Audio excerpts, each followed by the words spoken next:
Hello, good evening and welcome. A bit of a delayed kickoff for this one. And we're here, we're back, we're live to another show, 104 of Arsenal Above All. I've got Brian making his first appearance of the season. This is like Andrea Berta setting squad building. You know, he's waiting for his chance and he's back in. He's got his chance back in the team. Good to see you, Brian. And yeah, it's been another great week for Gooner, isn't it? You know, a big win. Homecoming of a you know, long loss, maybe not long loss, but homecoming of a superstar who hopefully will push us over the line, and obviously a big Vic scoring two and silencing a few doubters within the fan base and obviously the rivals as well. We've got that to talk about. We've got the Champions League draw, which has just happened a couple of hours ago, to talk about as well. And obviously transfers, the transfer deadline is around the corner. So action-packed stuff. Before we've got a small matter of a little visit to the Champions on Sunday afternoon. So not that much to get on with, you know. But before we do so, let's get on with it. Let's go.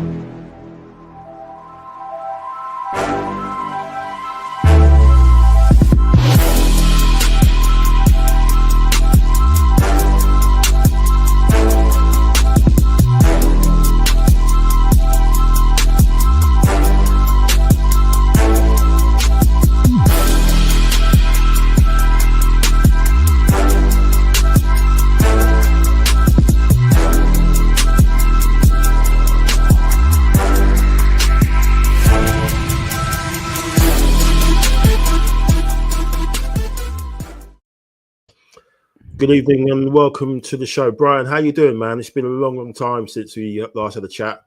Summer holidays and everything, you know, you've just come back, you know, from a nice trip. How you doing? It's great to see you. Yeah, I'm good, Mike. I'm good. I'm sorry, I've been a bit hamstrung, basically. So I've not been able to obviously attend a couple of shows you've asked me to, but I'm back.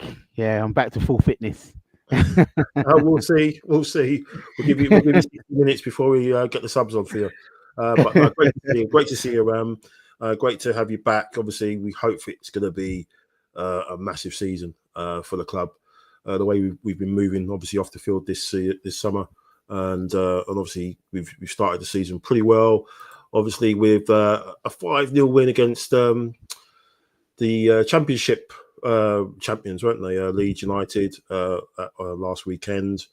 Everything kind of went to plan, you know, in terms of the scoreline, if you look at that. But obviously, you look deeper into it, and we've had obviously two big injuries. Bukayo Saka, it's turned out that he's going to be out for not, you know, his grade 1 hamstring that he's got on the left one. He had the surgery on the right hamstring.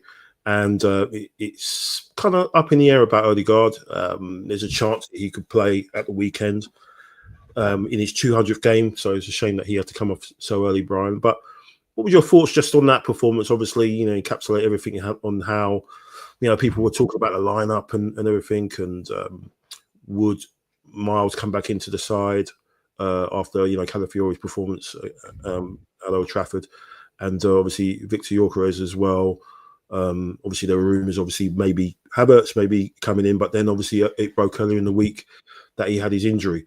But what was your thoughts on just how we opened up our home sort of campaign, and hopefully which will hopefully be a successful one, because obviously it's at home where we, if you round it up, probably in terms of the points dropped, we dropped a hell of a lot at home, didn't we, with the low blocks that we faced. But what was your thoughts just generally on the performance and how we moved on from there? Yeah, I think that we felt our way into the match, to be honest with you, and I think as an opening game of the season at home with certain new signings that started as well, I think I wasn't, I was never going to be expecting us to go and start slamming 3, 4, and 5s in the first half. In that sense, I think it was going to be something that we had to feel our way through it. Leeds actually set themselves up to, I suppose, to play a little bit on the counter. They were a bit more on the front foot as well. They came out to try and play as well. Yeah. So, we slowly got into the game, and that was I didn't mind that so much because you could actually feel it coming anyway. I don't think it was ever going to be. It wasn't going to be one of those frustrating afternoons in that sense. I think it was it was strictly going to be a bit of a matter of time. And when it did, and when it came, then you can see obviously players have started to be a little bit more at ease with themselves as well. Yeah.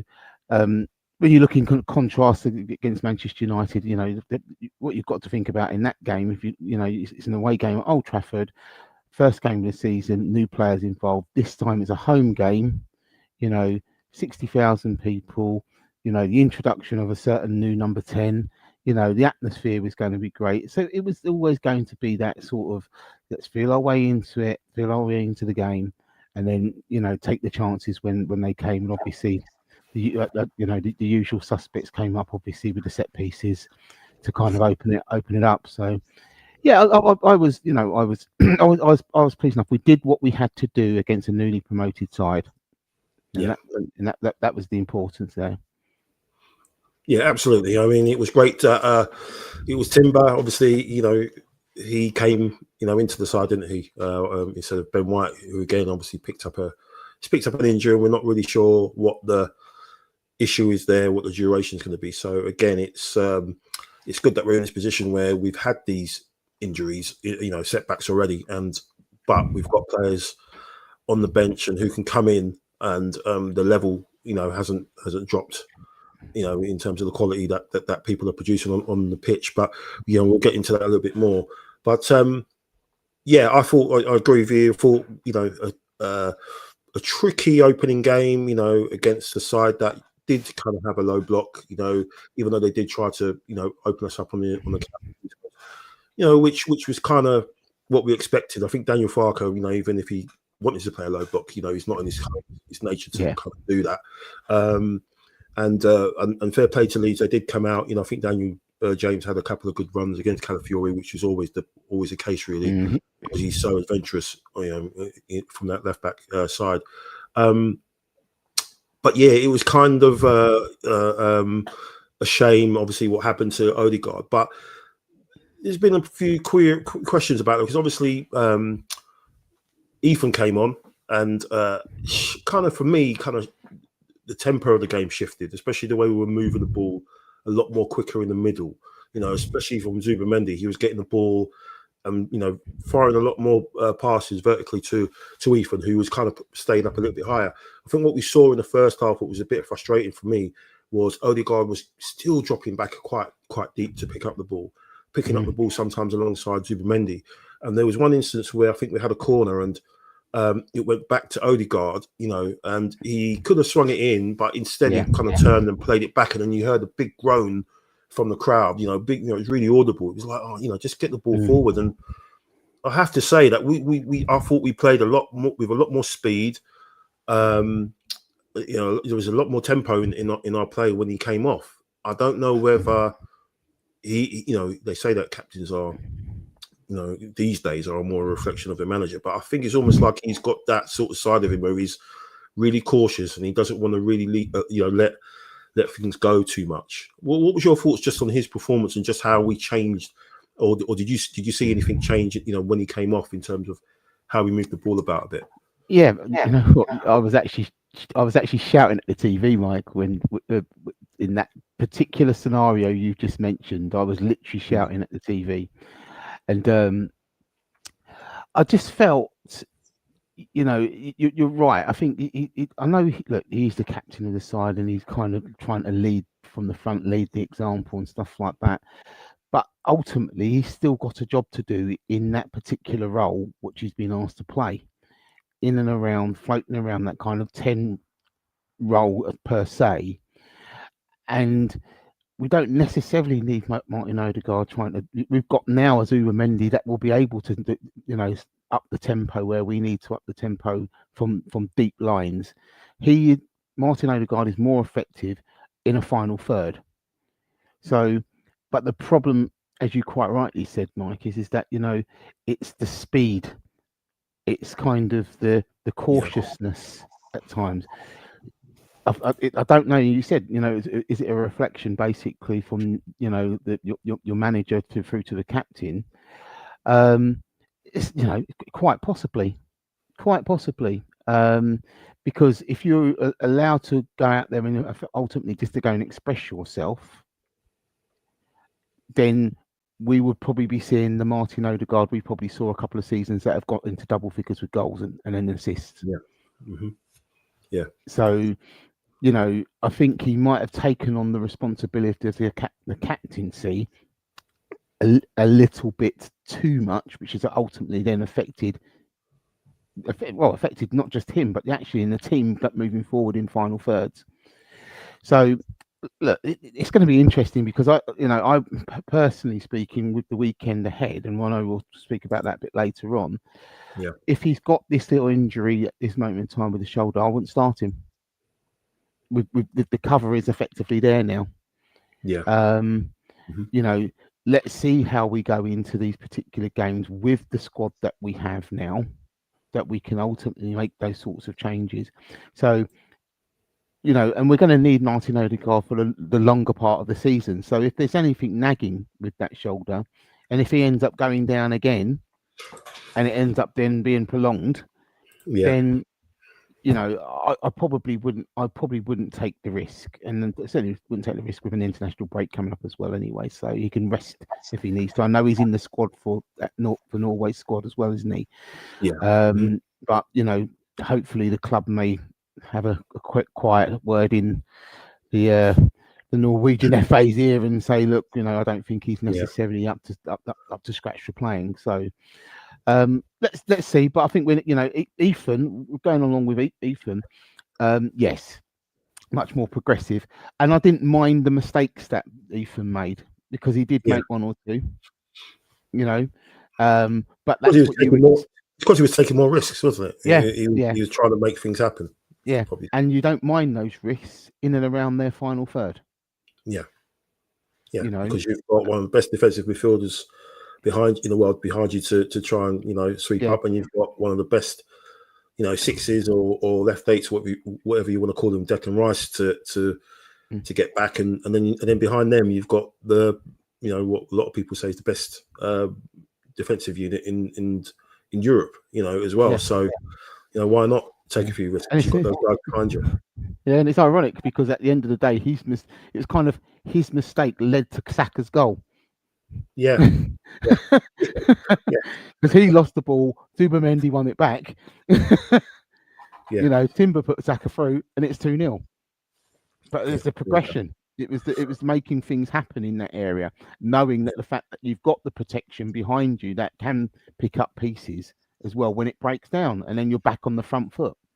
That creates transitions, right, and an opportunity for you to do that. So, I definitely thought we played a hell of a lot more quicker when he was off the pitch. It's going to be fascinating to see what he does, if he's touch and go for Liverpool, and whether he trusts Ethan to play in that role, or does he put Eze in that situation, playing on a different maybe position on the right hand side rather than on the left hand side. Does he recall Martinelli? He didn't give him any minutes at the weekend.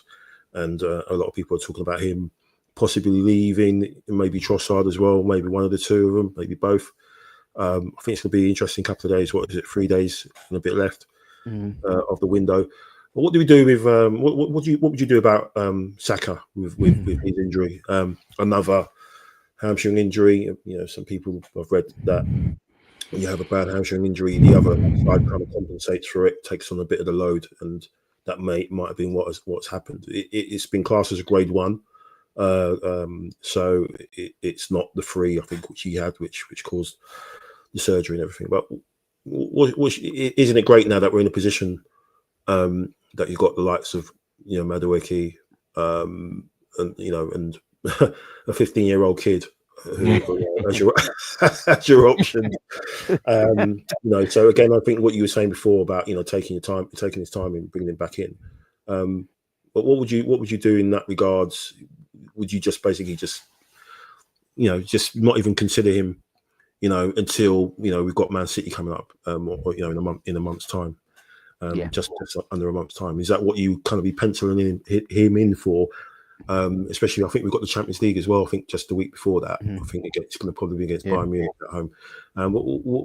Any concerns about Saka? Has he looked right for you since he's come back in the games that you've seen pre-season? No, to me, no. I think, dare I say it, that I think a lot of football is beginning to catch up with him. Yeah.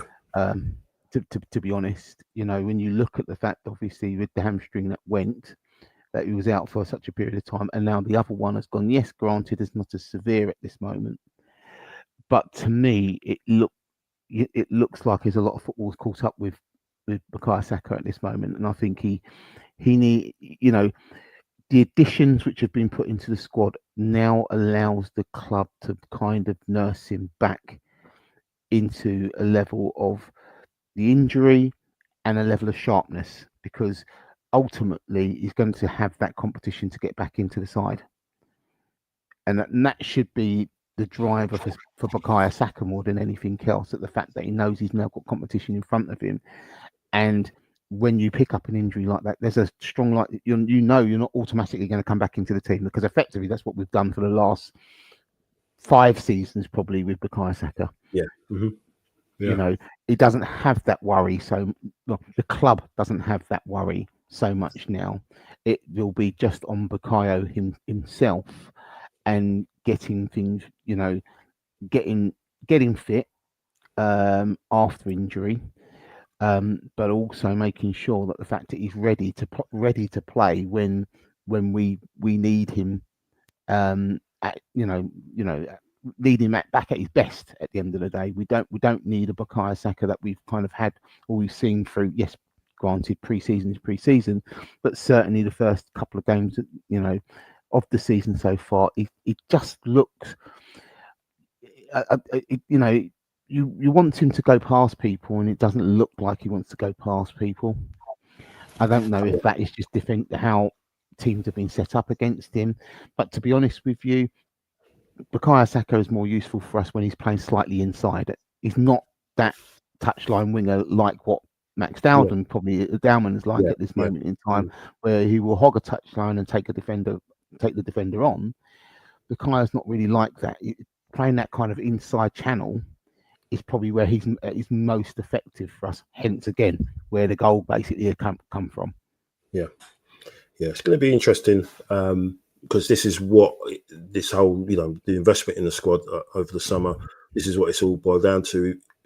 Will Arteta trust himself, with the players that we've brought in? Madueke, obviously, Max Dowman, whoever else we may bring in within the next couple of days, or does he do what he's done in the past? Does he just kind of chuck him straight back in, as soon as he's kind of near, approaching, decent fitness, this, I think that situation and the Champions League draws, which we'll talk about in a bit, and even the Port Vale game that we've got away. I think did we play Preston last season away in the League Cup, and he was on the bench. Saka was on the bench, and he brought him on. I think we're winning 2 or 3-0 at the time, and he brings him on. It's like, well, you don't need to bring him on. You don't. He shouldn't have travelled. I don't. I don't get it. So, he needs to really sort of trust the squad and and make sure he comes back firing, because I do think he came back a little bit, maybe 1 or 2 weeks early because of the Real Madrid situation, and obviously he delivered in especially in the second leg. But yeah, it's going to be interesting to see what happens, how he manages the squad. But before we go on to a big addition to the squad, let's talk about this man. Gyökeres had so much flack, going his way, so much nonsense being spoke about him by rival fans and supposed Arsenal fans. Apparently, taking the mick out of him about the amount of touches he did at Old Trafford, and more hair flicks than touches and nonsense like that. So happy that he scored that goal when he made that run. You just urging him on, and you can see that the players really want him to do well. They're very savvy, these players these days. They see social media. They see all the stuff on Instagram. A lot of them are active on there. But you saw when he scored that goal, the light on his face, and the light on this couple of shots that you can see of other players as well, and they're smiling. And even when he scored the penalty, Declan Rice, the way he approaches him and hugs him, you can see they just really want this guy to succeed, because they obviously know if he succeeds, there's a bloody good chance that we succeed as a club, it's just great to see that he still it seems a little bit wide-eyed, when he's talking about the club and everything like that and where he is. But I just want the guy to score as many goals, because I wanted him to come for so long. But what's your thoughts on just that goal in the second half? The penalty, which was probably the hardest hit penalty I think I've ever seen. Ridiculous power, absolutely ridiculous power. And he actually had the balls to take the penalty, unlike a certain individual last night who took the 10th penalty in a penalty shootout against the League Two side, effectively aside from Division 3. But let's not go into that. We're talking about players with minerals. But what's your thoughts on just how he took those goals, and just his performance? Yeah, look, I'm pleased for him, and I think you have to take the Manchester United game basically in isolation as a team, not just as Victor Gyökeres, in that the team didn't arguably play well, won the game. I'm not too sure what we were kind of expecting for him on that game, particularly when we didn't play well. Leeds was an ideal game for him to kind of get that to, and we've got to realise is obviously he's joined the group slightly later as well, so he's not going to be entirely up to speed, should we say. And I think the game against Leeds was kind of perfect in that sense. When he snatched at the opportunity earlier on in the game. Look, the boy wants to, he wants to win. He's an intelligent boy as well. At the end of the day, he understands the pressure basically that he's going to be under there at the end of the day, but he also believes in his own ability, and you can see he works hard, and he's going to work hard for himself and for the club at the end of the day. And he will want to ultimately, look at his journey at the end of the day. And if his journey ends up winning a Premier League title or a Champions League or even an FA Cup at this moment in time, okay, for him, if he's a part of that, he knows he's done, all that hard work he's effectively has put in is been, it's been worthwhile at the end of the day. But he's not, as I said, he's not a daft kid. He knows what's around him at the end of the day. And the opportunity that has been given to him as well. And that opportunity is to lead a line, demonstrate and show people exactly why we bought him. Yeah. And ultimately, will it make that difference? The penalty dispatch was, but the boy, it's 20 out of 29 penalties. He scored 28. Yeah. You can see that that penalty just told the story in itself. And there is, look, ultimately, there was rumblings that I was kind of hearing about that, Bukayo Saka is, issues regarding being the penalty taker, and then giving it to Gorka. You have your centre forward taking your penalties. It's as simple as that. Yeah.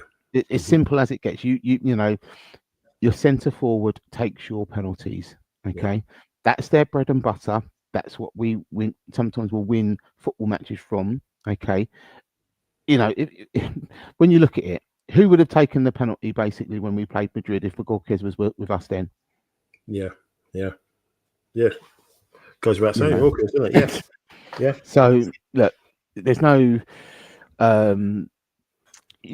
question, where it lies with where we've spent 60 odd million pounds, where our responsibilities and the responsibilities are going to go to moving forward.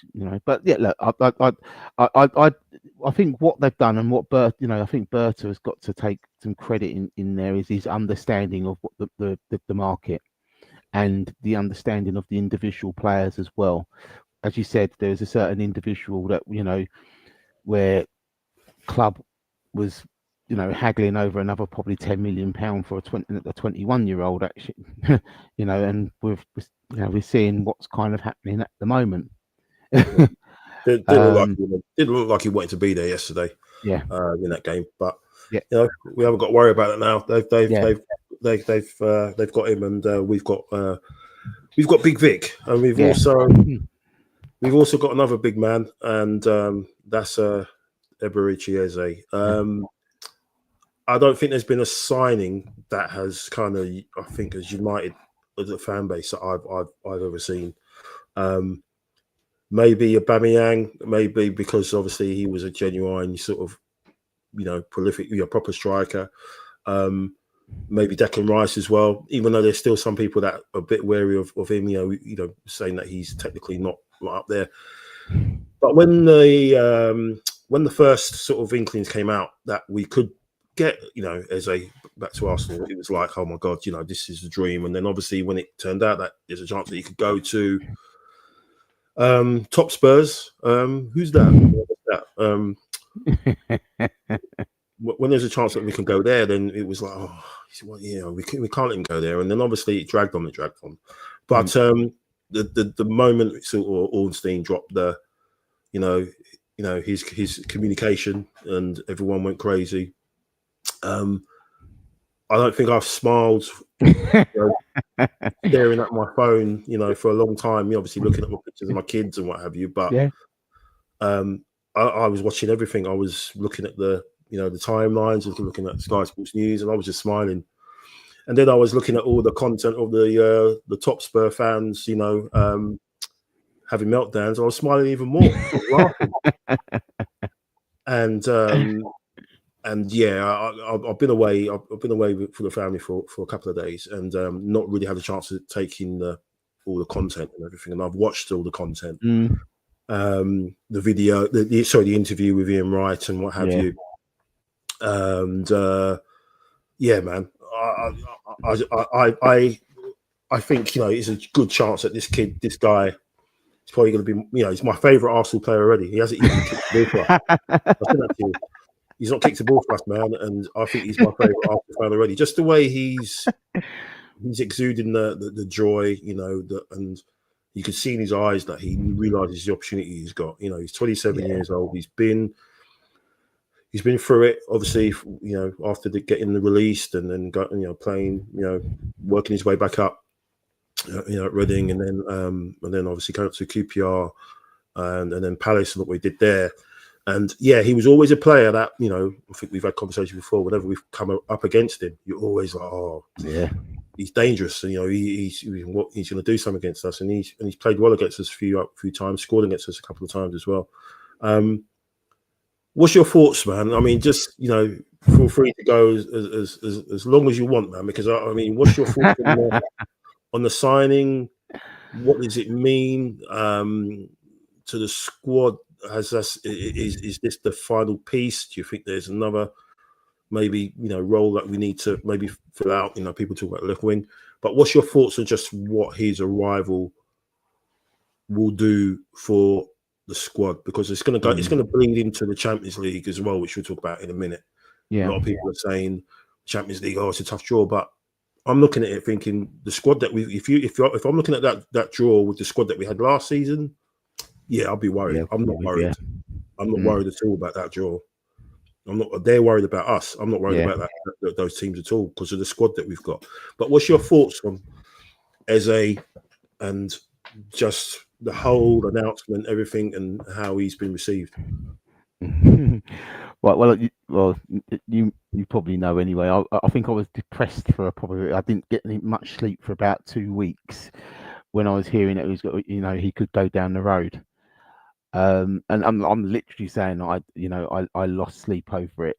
I thought, how could we let this happen, basically?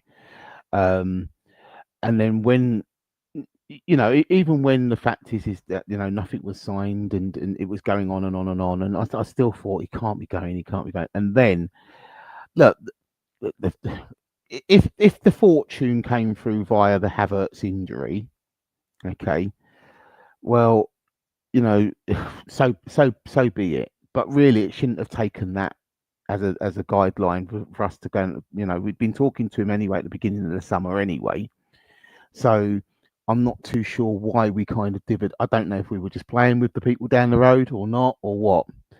But arguably, look, as you quite rightly said, he's become a favourite of mine without even kicking a ball at this moment in time. And I think that is just generally because the quality he brings, that's the most important thing. I think he's going to give us an extra dimension. He's kind of going to give us that dimension, which kind of like, in some respects, like Robert Perez did. That kind of drift, which we probably haven't had at the club for quite a while, really. That slight difference, that drift, that drop of the shoulder, drops inside. Do you know what I mean? And that kind of that creativity, which is just slightly different. Yeah. When you look at kind of the side 2002, 3, 4 side, when Robert Perez was in that side, the goals that he kind of scored, I'll always remember the one that he curled in at Liverpool. Yeah. Came inside. And, yeah. That's Eze right there. Yeah. Yeah. That's what ultimately that kid can do. And that's what ultimately we actually probably we need. We need something slightly different, and particularly coming from that left-hand side in. Yeah. And if that's where he does kind of operate, should we say, we haven't had that. We haven't had that. Martinelli has not given us that. Trossard has given it in fits and starts, but we haven't had that. And that difference he will bring, and I think the exuberance he will bring to the team, because again, another one that's had to come through, the ranks of playing lower league football, being turned away, all of that type of stuff. He's a driver. He's going to drive us forward. Apparently, he spent an extra 2 hours of training, after sessions already. Yeah.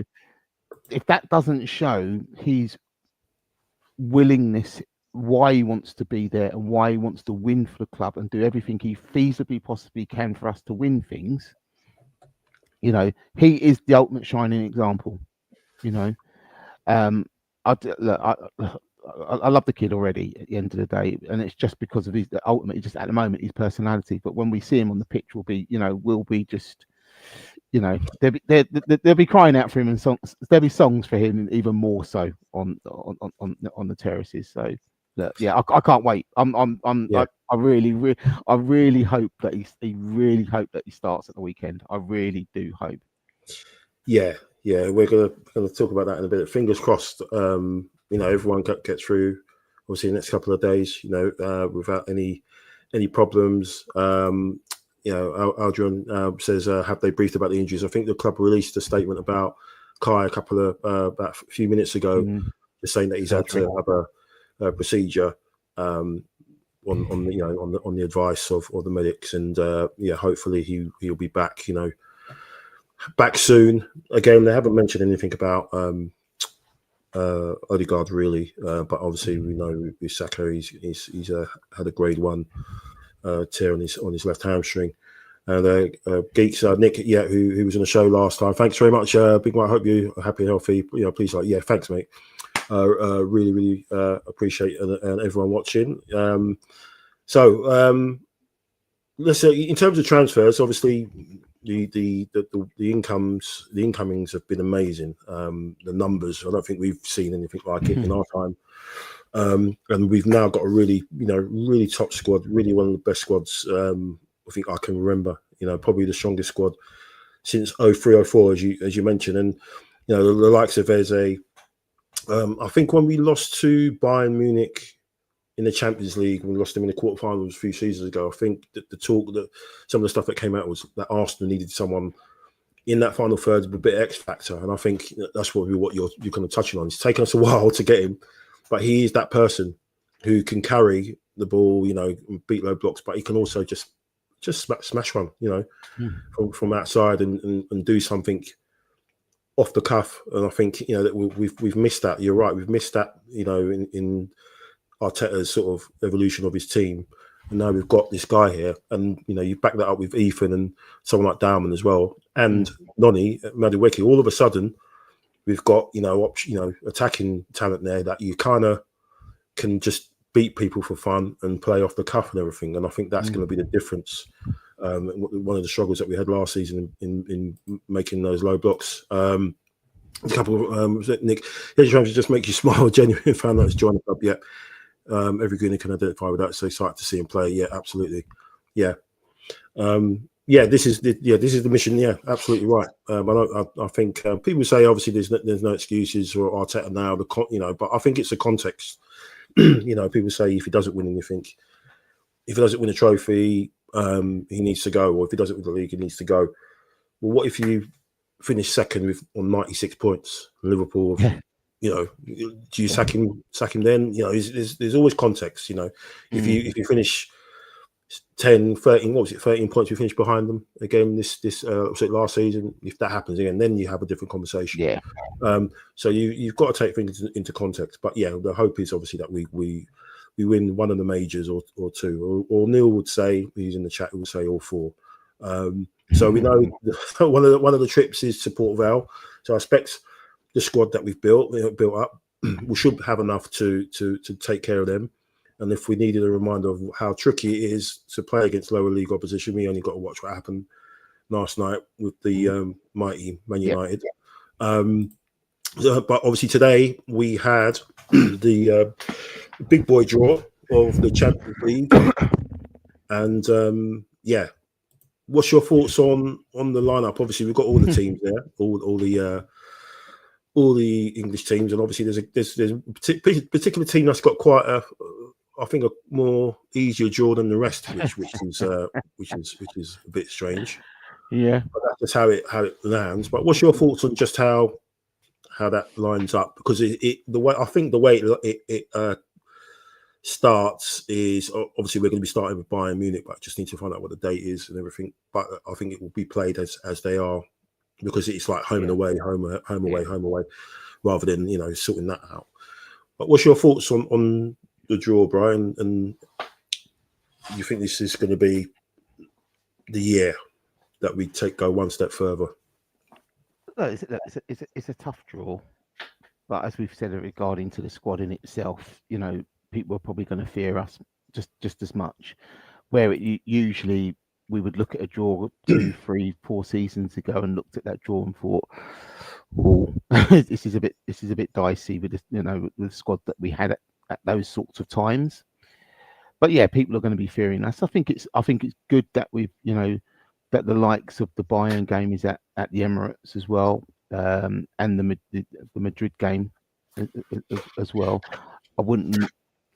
There'll be tough asks away from home, but there's a capability. But we've also seen that we've failed in some kind of tough away Champions League games as well. So I'm glad to see those games at home, and they're going to be critical really, because Bruges is going to be a tough game away from home. To be fair, the way that they're playing at the moment, and obviously Inter's always generally kind of it's a tough game at the San Siro. but you look at the sort of the bottom.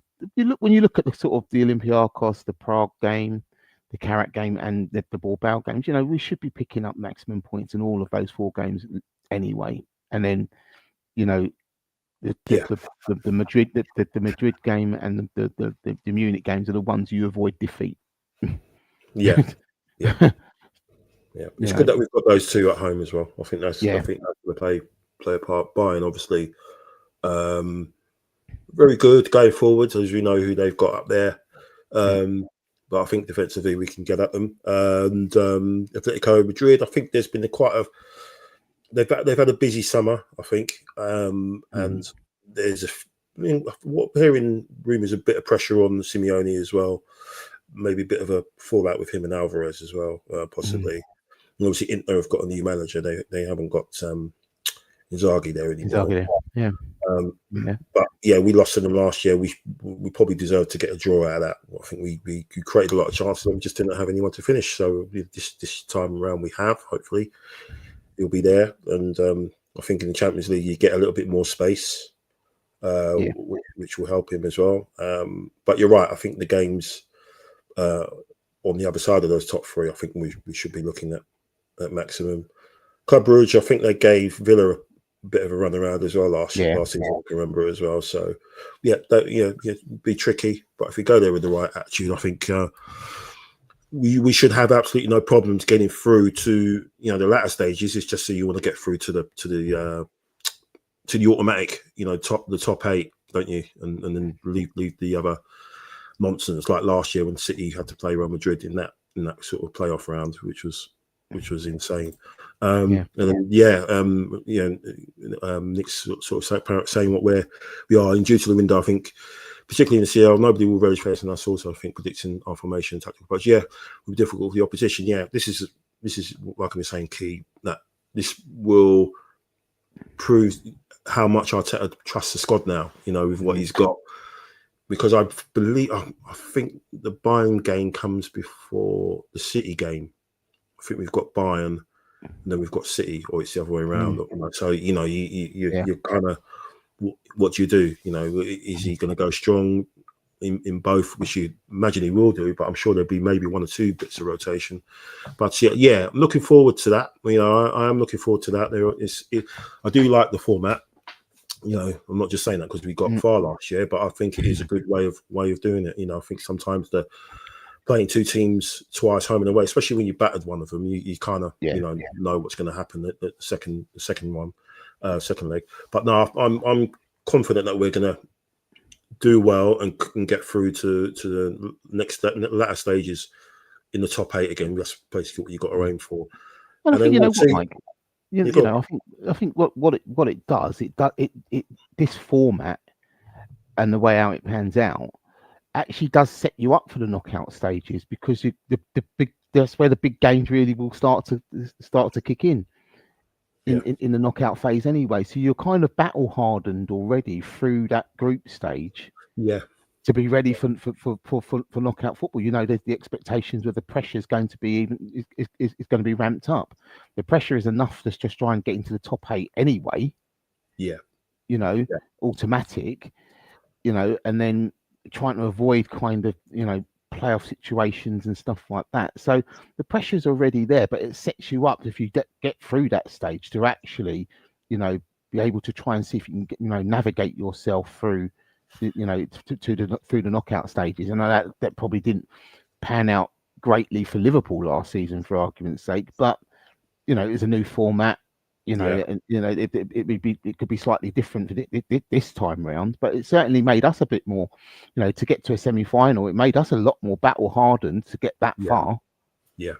I think we've got every chance again of going deep into the competition, taking into consideration the experiences that we had last season. Yeah, and what we've added as well, 100%. And with a few days left, there's rumours that there's going to be maybe Kivior going out the door, and maybe getting Hinchapi from Leverkusen, possibly Martinelli going, maybe Trossard. So there could be 1 or 2 more bodies that are going to come through the door, and quality ones as well. So it's looking like we really are, getting everything prepared for an assault on not just the two big ones, but all fronts. Yeah, because if you've got that much in your weapons, let's say, then you go to the likes of Port Vale and stuff like that, and you handle business. You go there with the right attitude, and you make sure you get deeper run as you can in that competition, and I think we will. But knowing us, we probably end up playing Liverpool again in the league because we always need to run up against them or Newcastle, whatever. But looking ahead to Sunday, Bri, obviously,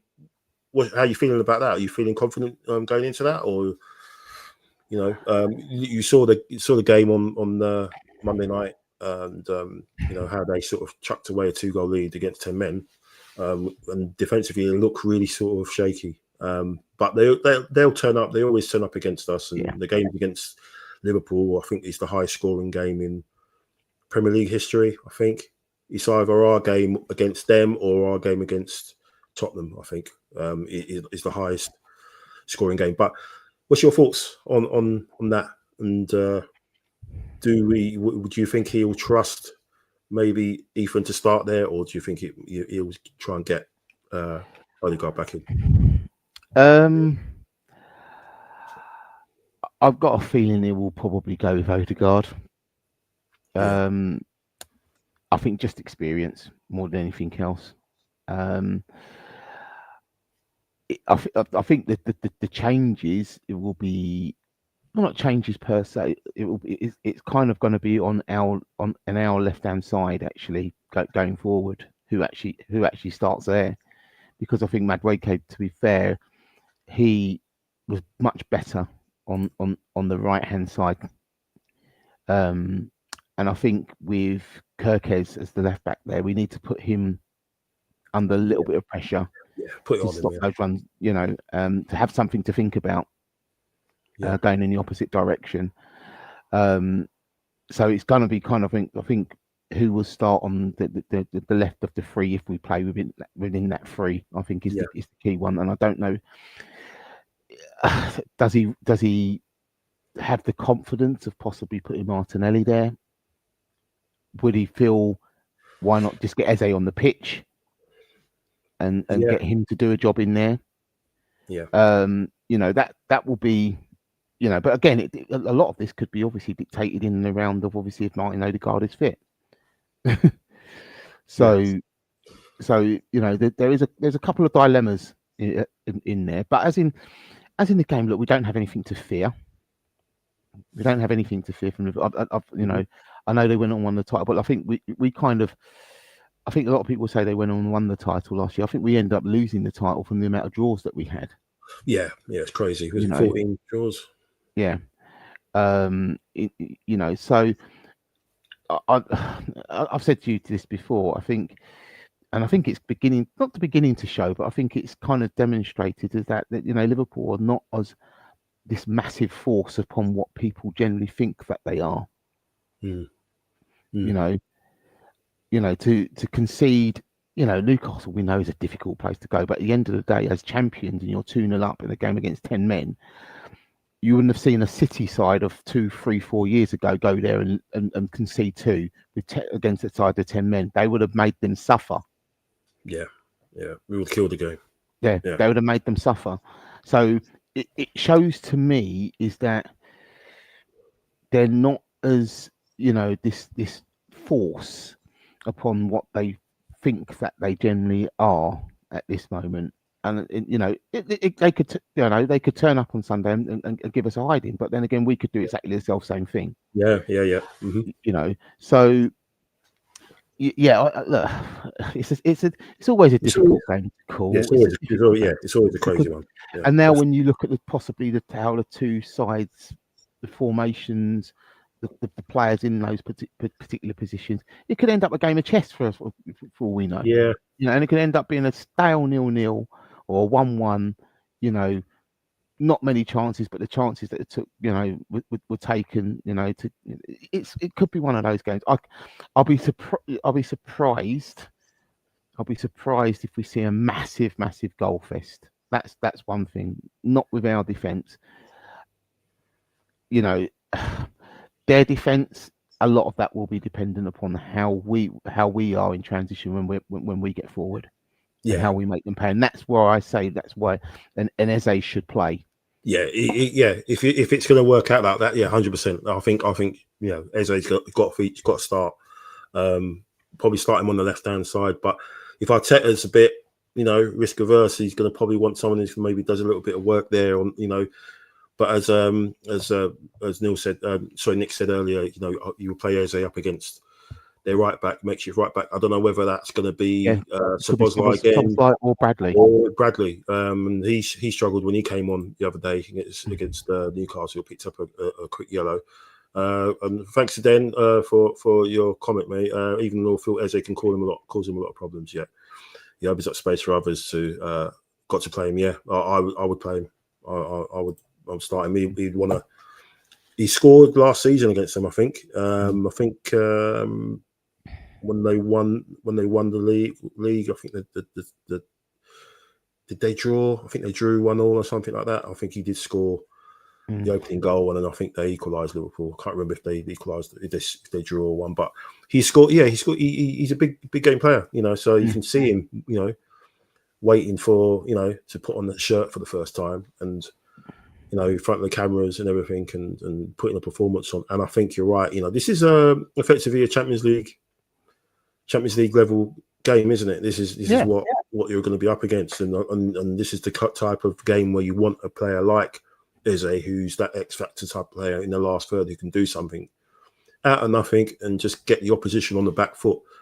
I think we have got someone like that who can put players on the back foot. That's Saka, but that's when he's full flowing, and then he kind of relies on Odegaard to kind of find him, let's say, in that instance, whereas Eze can kind of do that off his own back by just carrying the ball and whatever, and then slipping the ball through to somebody, a runner, hopefully, but like Gyökeres on the transition. But I think it's going to be a good game. I think there'll be goals in it. I know you don't think there will be. I think there'll be goals in it. It's always goals in it. It's always crazy. And confident that we could go get a result. And if that's a draw, so be it. But as long as we don't, make a habit of getting too many draws. But as long as we don't, I don't think we'll lose, because I think we're in kind of better shape than they are. Just defensively, you can see that they conceded 4. And we haven't conceded any yet, so should be fascinating again and nail biting as usual. But let's see. It's interesting when they asked Eze what shirt he's looking forward to wearing first, and he said the white one, the guy knows fashion, isn't it? He knows what he's talking about. But fingers crossed, man. We finish off. This first start of the season, obviously your international break, and ridiculous international break, 3 games into the season. It's like I could never get my head around it. Just absolute nonsense. Just crazy. But got another one for Nick. Thanks, Nick. I think once there's a goal, teams will chase it. And get punished. Both are capable of punishing the other. We will need to show composure in defence. And you said draws, injuries, and Pogba cost us last year. That was.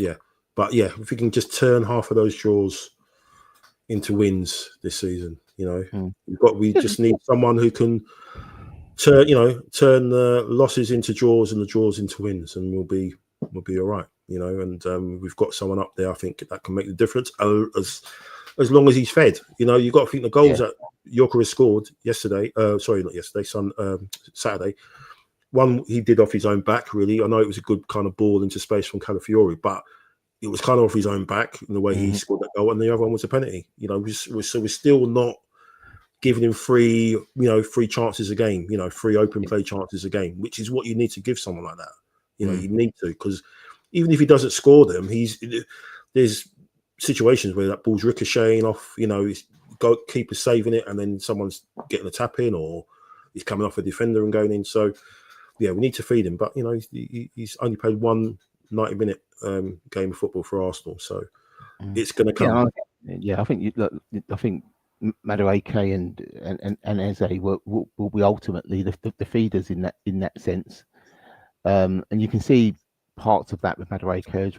You know, he's prepared to get to the touchline and put a ball in the 6-yard area, and you know we've missed that because we haven't had a centre forward in that sense.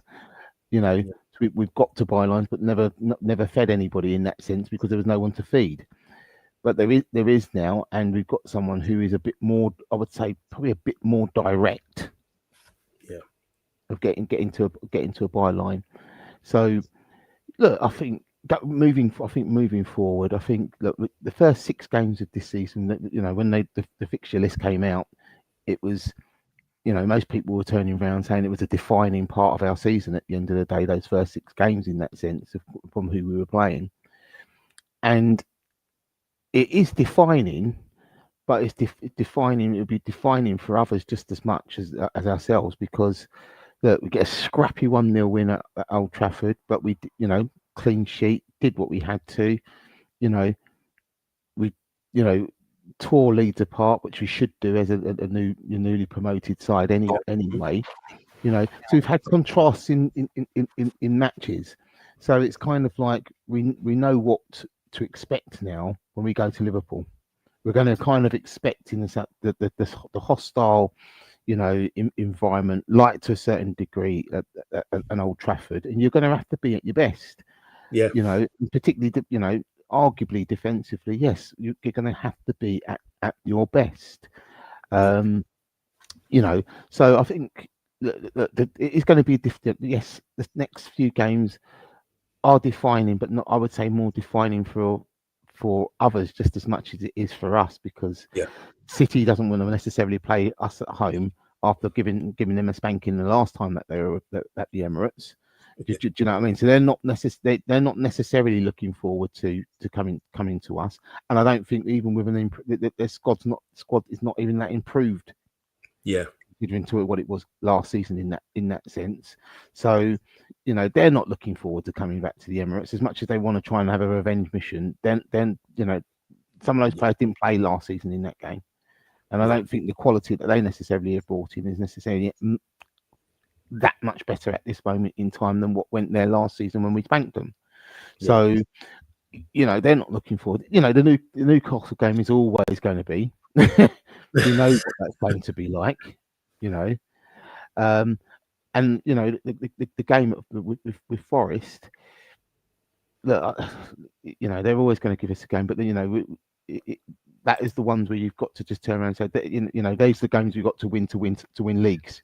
Yeah, yeah, 100%. Yeah, and that resumes obviously after the international break. So yeah, who knows how many more players Forest would have, or Edu would have signed at gunpoint by Maranatha, you know, by then. So yeah, you're absolutely right. I think a lot of I saw a tweet where someone stitched a few tweets together from teams that support other teams in Europe, and they were like, you know, Barcelona fans, I think Atletico fans, and they were all saying we don't want PSG, we don't want Arsenal, because Arsenal, every set piece of Arsenal is like a penalty, and these guys will kill you at set pieces, man. You know, we'll have 90% possession, but these guys will just kill us. You know, so it's just great to see that they're just running scared of us. You know, there's a fear. There is a fear factor now, in which that's what we've probably been craving for a number of years, to have that fear factor, and not just domestically, but in Europe, because that's you know, as much as I'd like us to win another league title, I would, you know, if I had the choice between a league title and a Champions League at this moment, I'll take the Champions League, because, you know, it's something that we're missing straight off. Okay. And it just shows where we are as a stature of a club now. You know, we're not the also rans that people keep thinking that we generally are. We're great to look at, but we just don't go over the line. You know, so yeah, you know, look, the Champions League, obviously we have to kind of, you know, we put that to side to a certain degree at this moment in time, because we've got bigger fish to fry at the weekend. But, you know, I think when it comes down to it, look, we've got to go on all fronts. We've got to look at winning everything that we can ultimately achieve. And the squad that we have now can actually do that. Yeah, absolutely. And there's still days to go. There still could be some more additions, which is insane to actually say, but that could actually happen. So fingers crossed. But no, Brian, it's been a great chat, man. Really, really appreciate your time on this. Is it Thursday? Is it Thursday today? Yeah, because I go back to work tomorrow stupidly after having a week off. Go back in for one day. But no, thanks very much, man, for joining me on this Thursday night. And thanks to everyone in the comments and watching. Really, really appreciate it. And fingers crossed we can get a good result, a statement result before we break up, before the international break, and then we can let the opposition and let all the content creators, all the rival fans stew on it for the next couple of weeks and think, this Arsenal team, are absolutely serious. And Nick is Arsenal Football Club is respected by top teams again. There's a disconnect from rival fans mocking and rival teams' actual assessment. Totally agree. You see it. You see some of the stuff on YouTube. Arsenal is scary, and this isn't fair, Arsenal. But and a lot of it is for clickbait to get engagements. But a lot of them are, genuinely,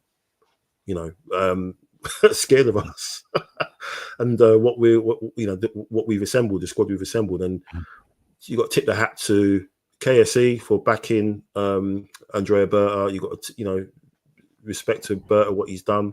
Just hope we can get a few bodies out the door, and you got to respect Arteta for actually taking this on board. And he seems happy. Every new arrival, he seems really happy about it. And his penny's probably dropped now. That Mikel, you need a squad. You need to have as many as your best players available. Come the run-in, come the championship rounds of the season from March all the way through to the end. Have as many of them available as possible, and it improves your chances of winning something. So hopefully he's where we are now. You've got to look at each season that ultimately we're going to be playing 50, 55, 60 games in a season. And you can't do that on the basis of having just 18 players.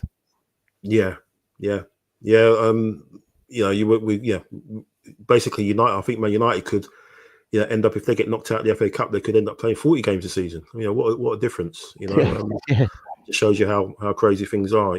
One game Steve, a week. mental, isn't it? Steve, obviously, he's due to join us tonight, but he missed it. He's arranging Anime Con with the kids, so he gets a red card. He'll get a fine as well for that as well. So thanks, Steve. No worries, man. And then as well as he said, great. Thanks very much for the kind words, Steve. He's wanting to talk about Eze a lot and on the air tonight, but we'll bring a massive upgrade to the squad, and the draw wasn't too bad. I'm happy with it. I think the fact that we've got two of those big ones at home is going to be good. Steve said he'd take the fine. Good stuff. Nice one. But no, thanks, Brian. Thanks to everyone watching. Really appreciate the support of the channel. And we're gonna be back with you hopefully Monday or Tuesday night, so we can reflect on the trip to Anfield and the results, and maybe the new maybe a couple of new players we may be able to talk about as well, and then obviously have a break for the international break before we come back, before maybe a preview for the Forest game. But thanks, Brian. Really appreciate your time tonight. Thanks everyone for watching. And come on, you Gunners, let's do this. Newcastle, the central figure again, and he looks to trick Michael.